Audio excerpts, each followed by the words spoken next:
గత కొన్ని సిరీస్లలో ఏమాత్రం ప్రభావం చూపలేక విమర్శలు ఎదుర్కొంటున్న అభిషేక్ శర్మ ఎట్టకేలకు పులిలా పంజా విసిరి విమర్శకులకు తన బ్యాట్తో సమాధానమిచ్చే ప్రయత్నం చేశాడు.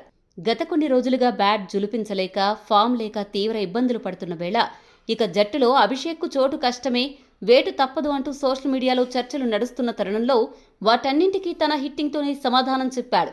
Punjab state inter district one day టోర్నమెంట్లో అమృత్సర్ జట్టు తరపున బరిలోకి దిగిన ఈ లెఫ్ట్ హ్యాండ్ బ్యాటర్ ప్రత్యర్థి బౌలర్లకు చుక్కలు చూపిస్తూ విధ్వంసం సృష్టించాడు.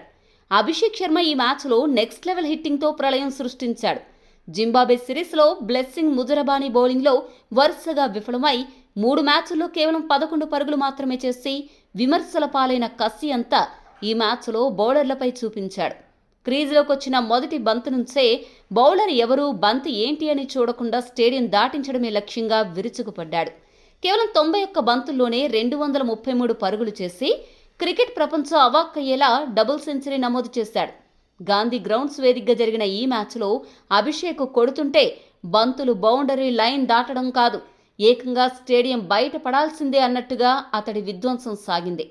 ఈ సునామీ ఇన్నింగ్స్లో ప్రత్యర్థి బౌలర్లు ఎలాంటి లైన్ అండ్ లెంత్తో వేసినా దాన్ని సిక్సర్లుగా మలచడమే పనిగా పెట్టుకుని అభిషేక్ శర్మ రఫ్ ఆడించాడు.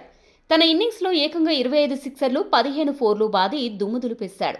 తను చేసిన 233 పరుగుల్లో కేవలం బౌండరీల రూపంలోనే ఏకంగా 210 పరుగులు రావడం ఒక సంచలనం. దాదాపు 256.04 స్ట్రైక్ రేట్తో బౌలర్లను ఉతికి ఆరేస్తూ విమర్శకుల నోళ్లకు తన సిక్సర్ల పవర్తో తాళం వేశాడు. ఈ విధ్వంసకర ఇన్నింగ్స్కు సంబంధించిన వీడియోలు, స్కోర్ కార్డు పిక్స్ ప్రస్తుతం సోషల్ మీడియాలో ట్రెండ్ అవుతున్నాయి. అభిషేక్ ఇచ్చిన ఊపుతో అమృత్సర్ జట్టు నిర్ణీత 50 ఓవర్లలో 8 వికెట్ల నష్టానికి ఏకంగా 533 పరుగుల భారీ స్కోరు సాధించింది. మరో ఓపెనర్ అభయ్ చౌదరి 93 పరుగులతో రాణించడంతో తొలి వికెట్కే 305 పరుగుల భారీ భాగస్వామ్యం నమోదైంది. బ్యాటింగ్లోనే కాకుండా బౌలింగ్లోనూ మెరిసిన అభిషేక్ శర్మ 2 వికెట్లు తీసి ఆల్రౌండ్ షోతో మెరిశాడు. దీంతో అమృత్సర్ జట్టుకు 220 పరుగుల భారీ విజయాన్ని అందించాడు. ఫామ్ కోల్పోయి సతమతమవుతున్న వేళ సెప్టెంబర్లో జపాన్లో జరగనున్న ఆసియా గేమ్స్కు ముందు అభిషేక్ శర్మ ఫామ్లోకి రావడం టీమిండియాకు అతిపెద్ద బూస్ట్ అని చెప్పాలి.